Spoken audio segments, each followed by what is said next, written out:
Champions লিগে play of খেলতে হবে রিয়ালকে। শেষ ১৬ লিভারপুল বার্সার সঙ্গী কারা হবেন? চ্যাম্পিয়ন্স লিগে আগেই শেষ ১৬ নিশ্চিত করে রেখেছিল লিভারপুল এবং বার্সেলোনা।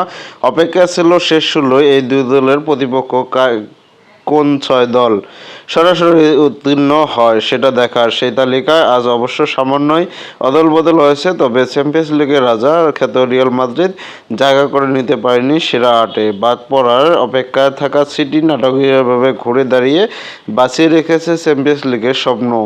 আর সিটি টিকে থাকায় শেষ পর্যন্ত নতুন সংস্করণে লিগ পর্বে বড় কোনো অঘটন আপাতত দেখতে হলো না।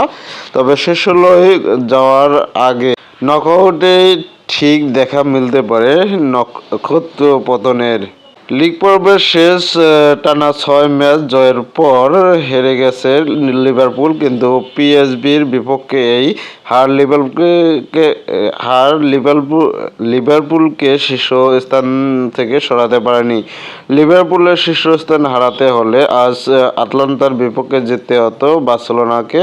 লিভারপুল ৩-২ গোলে হারলেও আটলান্টার সঙ্গে ২-২ ড্র করেছে বার্সেলোনা, যা অক্ষুণ্ণ রেখে লিভারপুলের অবস্থান আরও শীর্ষ ২-এ শেষ করায় লিভারপুল ও বার্সার ফাইনালে আগে একে অপরের মুখোমুখি হওয়ার সুযোগ নেই।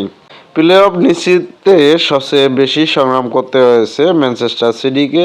প্রথমার্ধে ১ গোলে পিছিয়ে পড়ার পর তারা শেষ পর্যন্ত জিতেছে ৩-১ গোলে। সিটির বিপক্ষে হেরেও টিকে গেল ব্রুগা। অন্যদিকে ব্রেস্টের বিপক্ষে ৩-০ গোলে জিতেও সরাসরি শেষ ১৬ যেতে পারল না রিয়াল মাদ্রিদ। লিগ পর্বের ৭ ম্যাচ শেষে সেরা আটে ছিল এসি মিলান ও আতালান্টা। আজ দিনামো জাগ্রেবের বিপক্ষে ২-১ গোলে হেরে তার সেরা আট থেকে ছিটকে গেছে মিলান, আর আতালান্টা ২-২ গোলে বার্সার সঙ্গে ড্র করে ছিটকে গেছে। তাদের জায়গায় সেরা আটে জায়গা করে নিয়েছে নীল ও অ্যাস্টন ভিলা।